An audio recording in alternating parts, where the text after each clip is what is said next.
de Prensa Cono Sur. Hola, ¿qué tal? Un gusto saludarlos desde el Centro Internacional de Noticias de NTN 24 en el Cono Sur. Soy Angie Gutiérrez. Bienvenidos.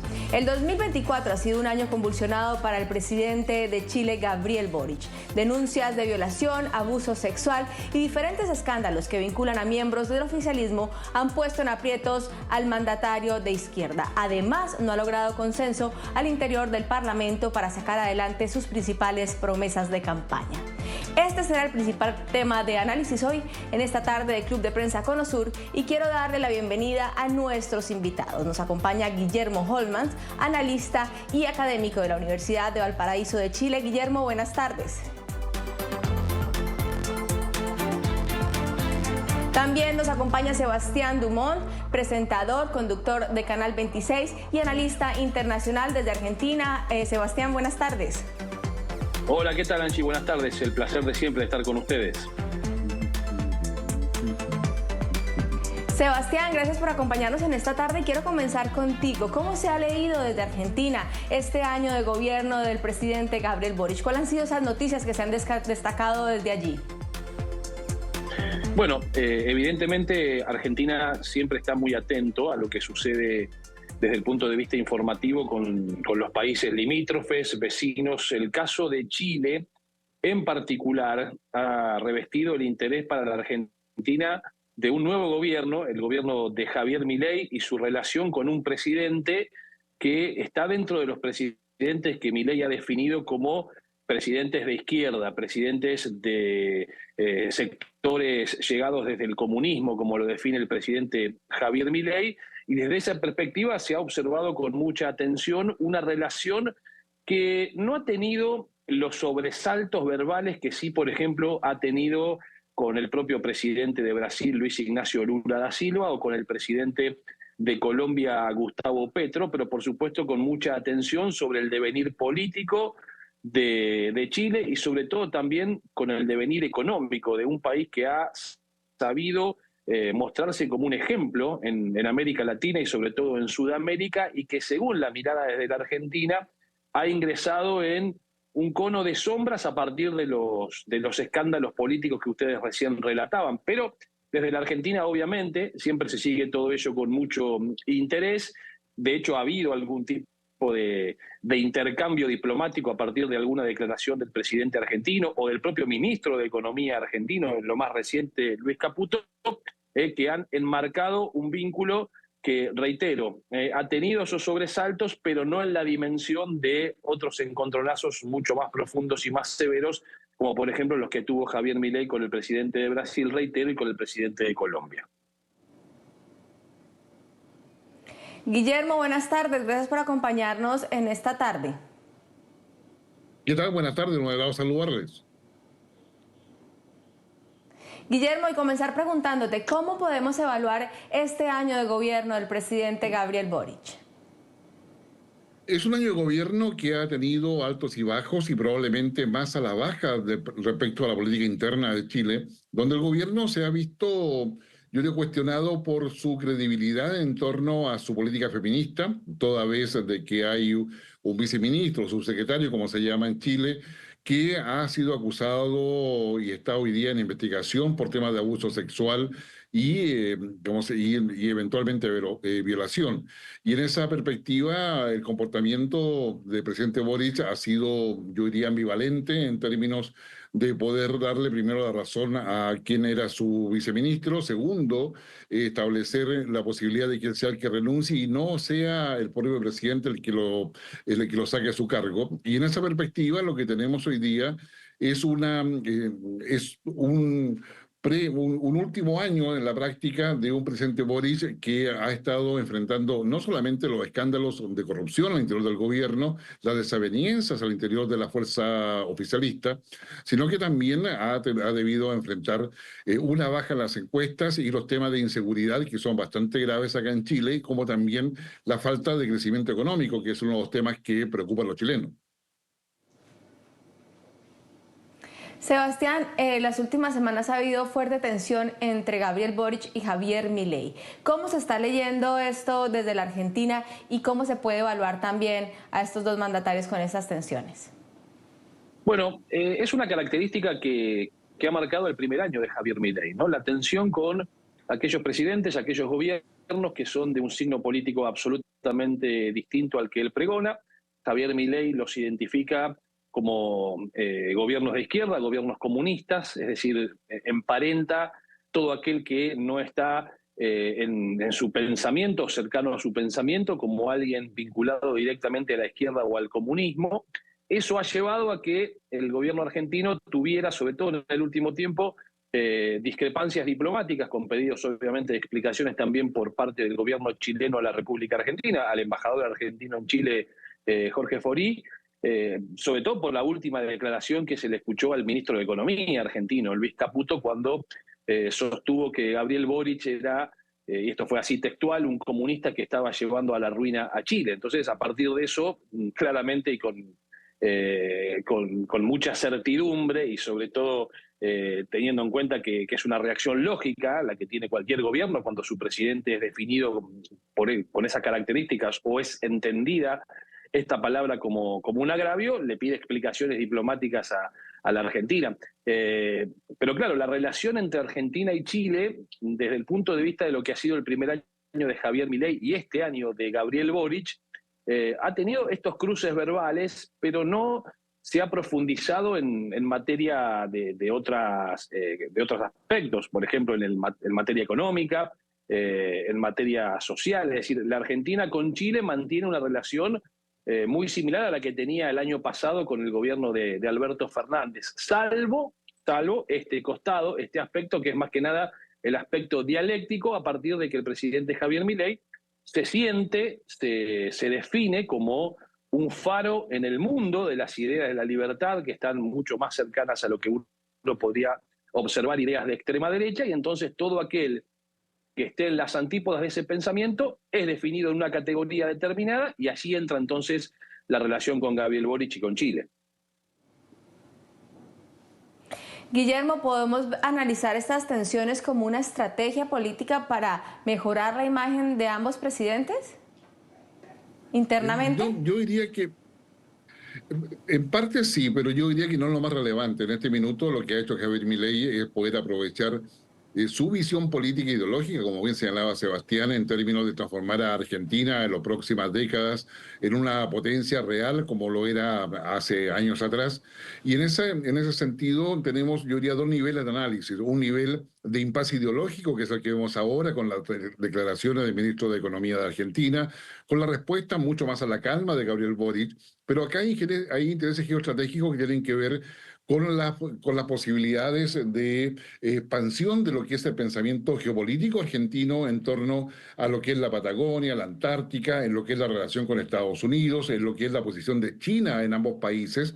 Y efectivamente eso es una alerta que efectivamente a nivel nacional, en el caso de Chile, se toma muy en cuenta en términos de cómo poder llevar una relación de vecinos que ha sido muy potente, muy estable en las décadas tal cual se ha señalado, pero que efectivamente requiere un replanteamiento en términos de cómo se va a llevar adelante en los años que quedan.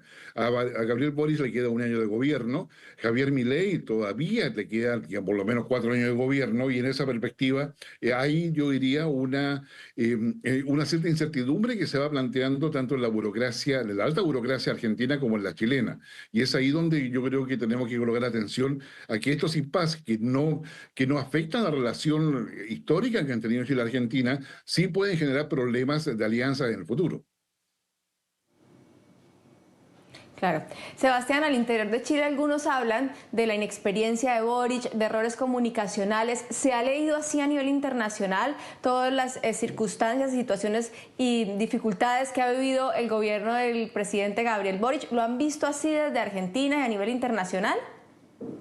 Vos sabés que no podría definir que la lectura desde Argentina ha sido la lectura de un presidente inexperto en materia de comunicación. Yo te diría que no sé si todo lo contrario, pero sí lo que se ha observado y valorado del presidente Gabriel Boric es la perspectiva que había al momento de su triunfo electoral, con todo ese bagaje ideológico que lo acompañaba a Boric antes de ser presidente de la República, sobre todo con aquel triunfo ante un hombre de extrema derecha. Recordemos que Boric le gana a un candidato que después ese mismo candidato terminó apoyando en ese sentido. Pero uno podría observar que desde la Argentina se lo ha mirado a Gabriel Boric como un presidente mucho más pragmático que ideológico en su accionar, en su manera de gobernar y sobre todo en la forma en que llevó adelante las relaciones internacionales. Les diría que un mojón trascendente de esa mirada sobre Gabriel Boric se dio a partir de las elecciones en Venezuela, el 28 de julio pasado, cuando sentó una posición que para muchos fue sorpresiva en cuanto a decir, bueno, en Venezuela no hay democracia, hay que rediscutir si efectivamente lo que se adjudicó Nicolás Maduro fue un triunfo legítimo o no, que se muestra en las actas. Todo eso se convirtió, les diría, para la mirada de la República Argentina, en un hecho trascendente en función de lo que se presumía podía tener Boric por su bagaje ideológico, reitero, y lo que después terminó siendo, al menos en materia de política internacional. Guillermo, esto que dice Sebastián, ¿es así al interior de Chile? ¿También sumó esta posición a la imagen del presidente Gabriel Boric sobre Venezuela o los conflictos internos, el caso Monsalve, las denuncias de acoso en su contra fueron más fuertes que de pronto esta imagen a nivel internacional para el presidente Boric? El presidente Boris tiene, yo diría, dos expresiones de su imagen. Por una parte, como bien decía Sebastián, la posición pragmática en términos ideológicos, siendo Gabriel Boric un progresista de izquierda, en términos de defender a ultranza el concepto de democracia y la democracia en los países y el respeto a los derechos humanos. Eso lo llevó a alejarse del progresismo tradicional del Grupo de Puebla, por ejemplo, pero lo dejó también, digamos, en una posición en la cual él estaba planteando un cambio generacional. Gabriel Boric, en su propuesta ideológica y que está en su programa de gobierno, es, yo diría, profundamente antineoliberal o antiglobalización, si se quiere, y en esa perspectiva ha ido avanzando y cambiando un poco el discurso incluso de la izquierda de América Latina, alejándose de lo que es la propuesta de Maduro, pero también generando un espacio de una nueva izquierda. Y en esa perspectiva yo diría que Gabriel Boric ha sido bastante claro. Internamente, Gabriel Boric mantiene un apoyo constante y permanente de un 20-30% del electorado, pero también ha tenido que sufrir derrotas electorales importantes en términos de no poder ampliar lo que había conseguido en las anteriores elecciones regionales y municipales. Y en esa perspectiva, Gabriel Boric hoy día está cautelando su legado, su trayectoria futura en términos de proyección y en términos de lo que significa un líder joven, como es el caso de Gabriel Boric, que tiene todavía mucha carrera por delante en términos políticos e ideológicos, y donde él, de alguna forma, trata de mantener la unidad del oficialismo a pesar de las divergencias internas que hay a raíz de los escándalos que ha tenido el gobierno en los últimos meses. Sebastián, en este año que le queda de gobierno al presidente Gabriel Boric, ¿será uno de los desafíos y prioridades mejorar sus relaciones con Javier Milei, teniendo en cuenta que Argentina es un socio estratégico para Chile? No sé si será una de las prioridades que se impondrá en su agenda Gabriel Boric. Sí creo que hay un desafío importante a tener en cuenta en materia de la relación con la Argentina, que yo digo tiene un día clave en la agenda del año 2025 y es el 20 de enero cuando en los Estados Unidos asuma Donald Trump. Sobre todo porque Javier Milei se ha mostrado como un presidente que tiene intenciones de ser el referente de Donald Trump en Sudamérica, teniendo en cuenta que Brasil está gobernado por Lula, que ese lugar lo podría haber ocupado Brasil si el presidente hubiera seguido siendo Jair Bolsonaro. Eso no sucedió. Milei aparece en sintonía con, sobre todo, las ideas políticas de Donald Trump, no sé si tanto con las ideas económicas que ha planteado el presidente electo de los Estados Unidos. Esto abre un enorme desafío a la relación de Argentina con Chile y de Chile con los Estados Unidos, siendo que Chile es un país que tiene acuerdos comerciales con los Estados Unidos que no tiene, por ejemplo, la República Argentina y que va a ir en la búsqueda de esos acuerdos. Ya lo anunció el presidente Javier Milei en la última cumbre del Mercosur, criticando la funcionalidad del Mercosur y diciendo nosotros abogamos por acuerdos de libre comercio entre los países y Argentina va a ir en la búsqueda de un acuerdo de libre comercio con los Estados Unidos. Entonces ahí me parece que habrá que observar cómo eso puede impactar en la relación bilateral entre la Argentina y Chile, donde además hay otros aspectos. Recién mencionaban el caso de China. China también es un jugador muy trascendente, muy importante, con su injerencia no solo en la Argentina, sino también en Perú, fortalecida en el último tiempo de una manera muy sustancial, y con un elemento que la Argentina quiere potenciar y convertirse en un jugador internacional de fuste, que es, por ejemplo, la extracción del litio, allí en la cordillera de los Andes, algo que también, obviamente, por la extracción minera, Chile también tiene intereses muy importantes. Así que habrá que ver cómo se van conjugando estos elementos a partir de, reitero, un punto trascendente en la agenda del inicio del 2025 para el mundo, pero en este caso particular para Sudamérica, que es la llegada de Donald Trump a la Casa Blanca, con un elemento adicional que no sé cómo impactará en Chile, probablemente pueda tener alguna vinculación o no, que en la Argentina causó sorpresa, y fue la definición de Donald Trump de incorporar como su hombre para América Latina a Maurice Claver Carone, el expresidente del Banco Interamericano de Desarrollo, un hombre que además formó parte del Fondo Monetario Internacional y que no mantiene una muy buena relación con dos funcionarios claves en el gobierno de Milei, que son el ministro de Economía, Luis Caputo, y el jefe de gabinete, Guillermo Francos. Ese es un elemento también que habrá que tener en cuenta para saber si la Argentina finalmente, con Milei, puede convertirse en el faro de Donald Trump en Sudamérica, y si esto sucede, bueno, obviamente va a lesionar las relaciones con los países vecinos, entre ellos Chile. Gracias, Sebastián. Vamos a hacer la primera pausa aquí en Club de Prensa Conosur. Ya volvemos. Ya regresamos con Club de Prensa Conosur por NTN 24, el canal de las Américas. Seguimos el Club de Prensa Conosur y en esta parte del programa analizaremos los desafíos que tendrá Javier Milei para este 2025. Escuchemos algunas declaraciones recientes del mandatario de Argentina. La forma que usa el político más desalmado y más populista y más salvaje, más mentiroso, es el endeudamiento.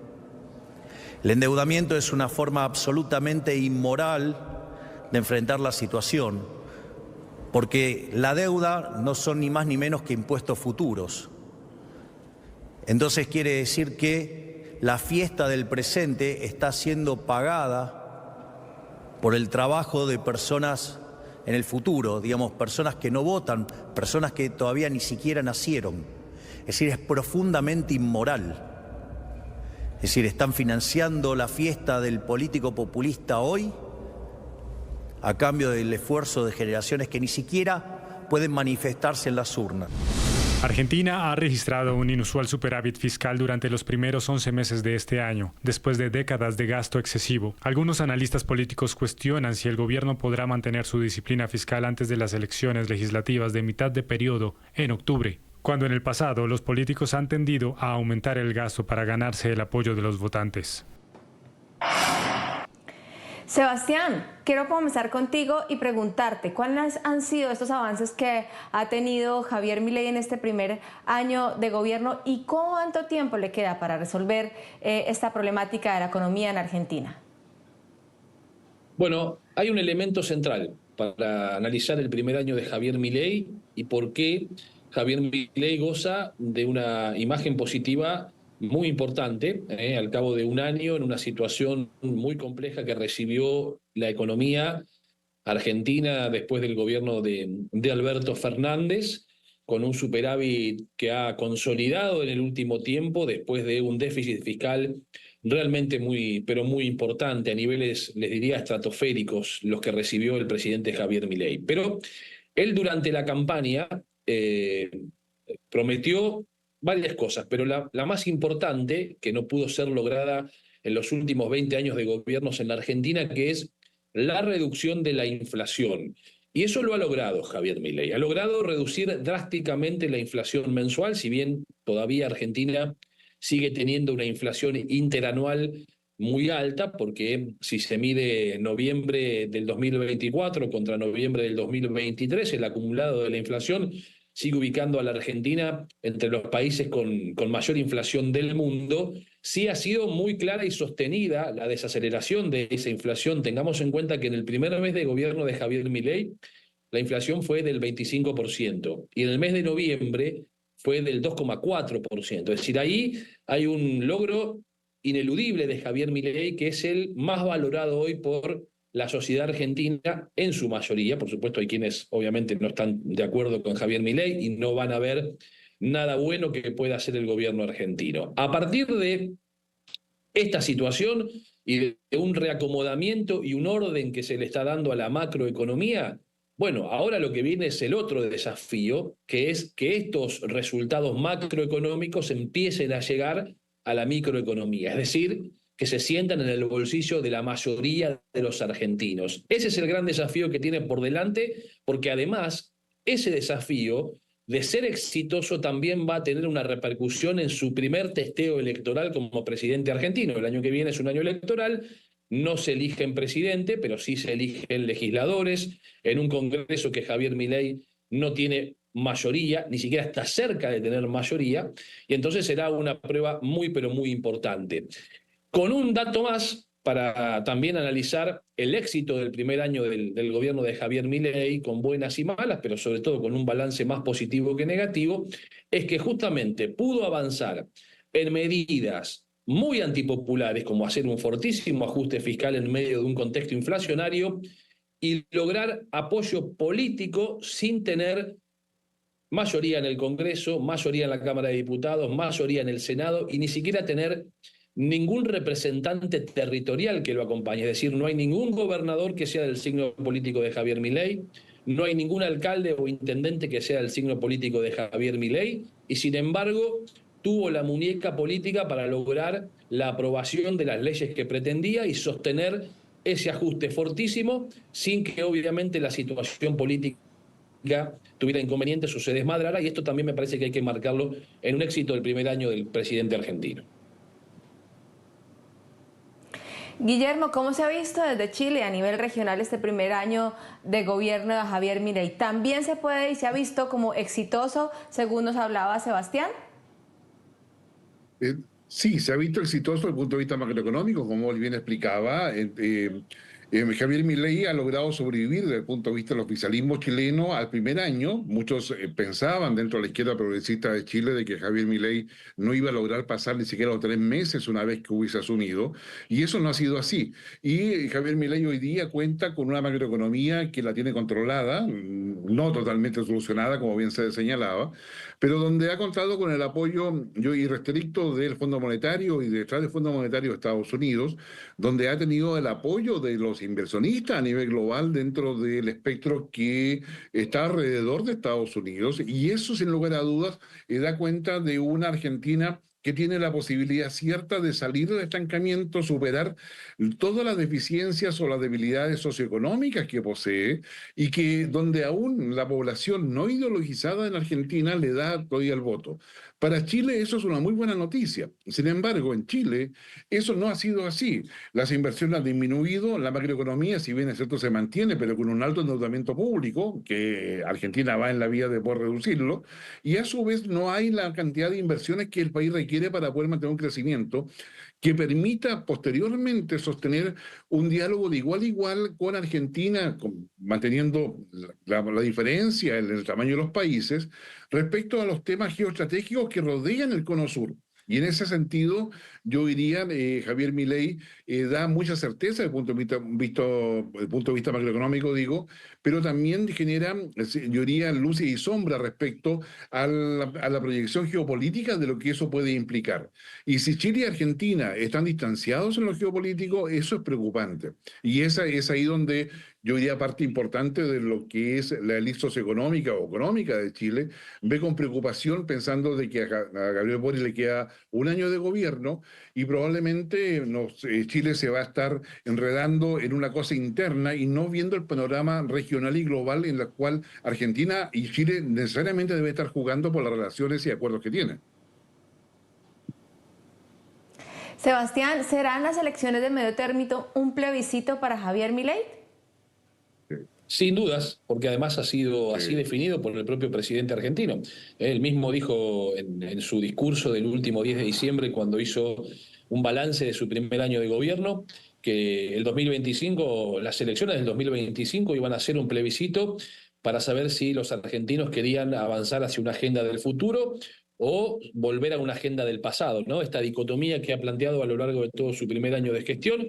De un lado, los que creemos en estas ideas, lo que él define las ideas de la libertad, más allá de qué sector político previamente provengan, y del otro lado, los que quieren volver a esas ideas populistas en los cuales se ha enmarcado básicamente al kirchnerismo, y por eso la figura de la expresidenta Cristina Fernández de Kirchner ha cobrado también mucha relevancia en este último tiempo. Con lo cual, a tu pregunta te respondo sí, va a ser un plebiscito, no porque lo diga Sebastián Dumont, sino porque lo ha manifestado así el presidente Javier Milei, con un detalle muy importante que habrá que ver en la práctica si esto termina siendo así. Es un enorme desafío, recién lo hablaban, que en un año electoral, recién escuchábamos un audio a propósito de ello, que en un año electoral los países y los gobiernos, y en la Argentina no ha sido la excepción, tienden a aumentar el gasto público para favorecerse desde el manejo del Estado electoralmente. Javier Milei dijo en ese discurso del 10 de diciembre taxativamente que más allá de ser un año electoral no iba a aumentar el gasto público, al contrario, que iba a seguir ajustando el gasto público. Con lo cual allí tenemos un dato distintivo de primera magnitud que después obviamente habrá que constatar en la práctica. Por el ejemplo de lo que ha sido este año, uno tendería a pensar de que efectivamente eso va a ser así y que solo se aumentará el gasto en función de que haya mayores ingresos. Y mayores ingresos llegan a partir de mayores inversiones. Y esas inversiones obviamente van a arribar a la Argentina si hay un camino fiscal consolidado y una idea de que este proceso de Javier Milei es a largo plazo. Y eso es clave. Por eso es clave el resultado de las elecciones. Si Javier Milei tiene éxito en las elecciones próximas, probablemente quienes miran a la Argentina con algún tipo de curiosidad para saber si pueden o no traer sus dólares al país, empiecen a convencerse de que eso es factible. Si le va mal a Javier Milei en términos electorales, probablemente los logros hasta aquí, bueno, empiecen a tener algunas dudas de su propia continuidad. Guillermo, tengo un minuto para esta respuesta. ¿Qué tanto le va a sumar o le va a aportar a este año de gobierno de Javier Milei la llegada de Donald Trump a la Casa Blanca? Sin lugar a dudas le va a aportar muchísimo porque Javier Milei se siente conectado y apoyado por Donald Trump y eso significa un Estados Unidos con un Donald Trump que maneja el Ejecutivo, el Legislativo e incluso el Poder Judicial y el voto popular para poder darle todo el apoyo respectivo a través de los organismos financieros internacionales. En consecuencia, Milei llega, yo diría, si Donald Trump llega al poder, digo, Milei va a estar en el mejor escenario posible y si no logra éxitos con eso, claramente Argentina va a ir a un precipicio muy relevante y todo parece indicar que ese precipicio con Donald Trump en el poder no va a llegar. Vamos a hacer la segunda pausa aquí en Club de Prensa Cono Sur. Ya volvemos.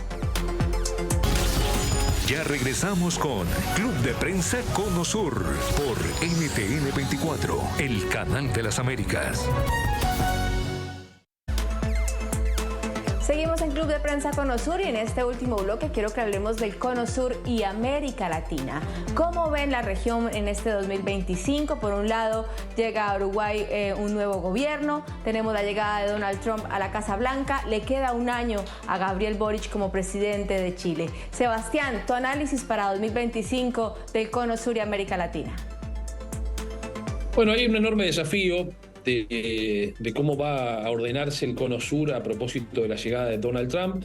Está claro que la expectativa del arribo de Trump a la Casa Blanca tiene más asidero en la mirada desde el Cono Sur que en la propia mirada del gobierno de los Estados Unidos. Más allá de temas muy puntuales, sabemos que la prioridad en el gobierno de Trump no va a estar centrada en lo que suceda en América Latina. Como decía algún observador hace unos años, para Estados Unidos, América Latina termina en Panamá, casi risueñamente, pero con algún grado de veracidad en cuanto a la atención que le presta a este sector del mundo. Estados Unidos y sobre todo Trump tiene entre sus prioridades de geopolítica algunas mucho más acuciantes que mirar sobre lo que sucede en el Cono Sur, caso Ucrania, caso la crisis de Medio Oriente, el rol de la OTAN, etcétera, etcétera. Desde este punto de vista, lo que sí podemos decir es que en esta conformación política de cómo están asentados los gobiernos en América Latina y sobre todo en el Cono Sur, en América del Sur,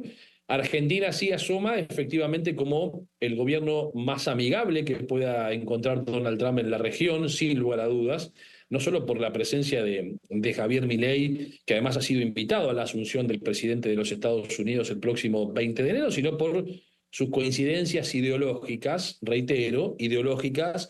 Quizá haya diferencias por lo anunciado de parte de Trump en cuanto a cuál va a ser su política económica mucho más proteccionista de lo que, por ejemplo, esboza el gobierno argentino, que va a ir en la búsqueda, así, de un tratado de libre comercio, donde Argentina y Javier Milei aparecen rodeados de gobiernos de signos políticos distintos, definidos como progresistas o más de izquierda, salvo algunas excepciones. El caso de Paraguay, en el caso de Ecuador, con Noboa, que también tendrá su desafío electoral a lo largo del 2025. Habrá que ver cómo deviene lo que fue una larga crisis de representación política en el Perú, Chile con sus propias elecciones, Uruguay que tiene un nuevo gobierno que no es justamente del signo político cercano al presidente Javier Milei, y Brasil, el gran Brasil, con Luis Ignacio Lula da Silva,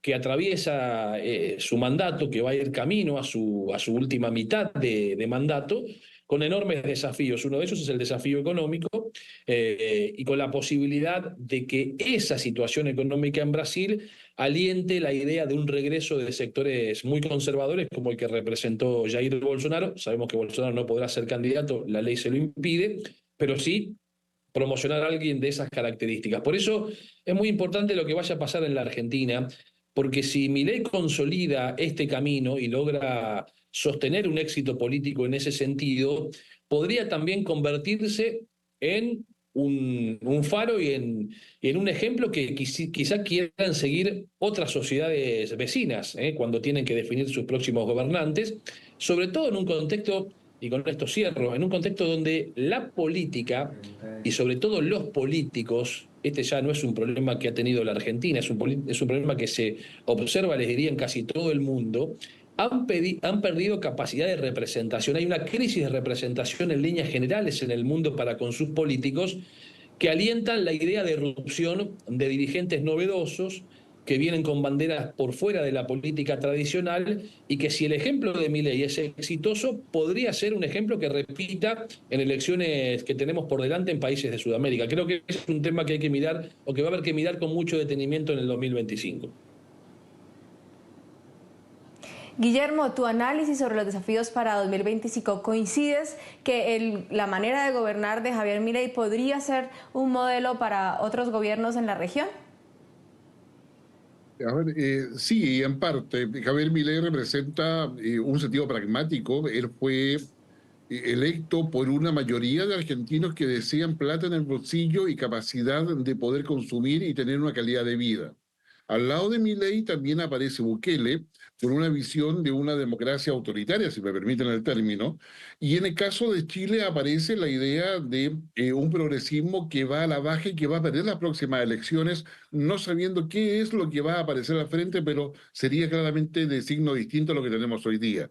Lo segundo es tener presente de que América Latina y América del Sur particularmente pierde el concepto de integración. Hoy día tenemos una América Latina, tanto en América Central como en América del Sur, desintegrada, donde aparece con mayor capacidad de liderazgo un México que muchas veces, estando en América del Norte, aparece como referente obligado cuando se habla de política en América Latina.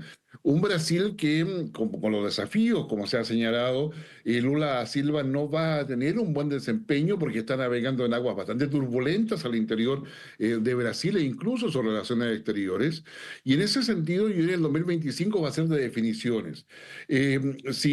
Una cosa es que Donald Trump gane y tenga una influencia en los procesos electorales que hay en América Latina, y otra cosa distinta es cómo los países de América Latina se van a mover entre la presión de China por acceso a los recursos naturales, la presión de Estados Unidos por acceso también a estos mismos recursos naturales, y la perspectiva de la validez o no de los acuerdos de libre comercio como elemento negociador, cuando efectivamente Donald Trump está, yo diría, si no en contra, al menos no son de primera relevancia a la hora de poder defender la economía estadounidense.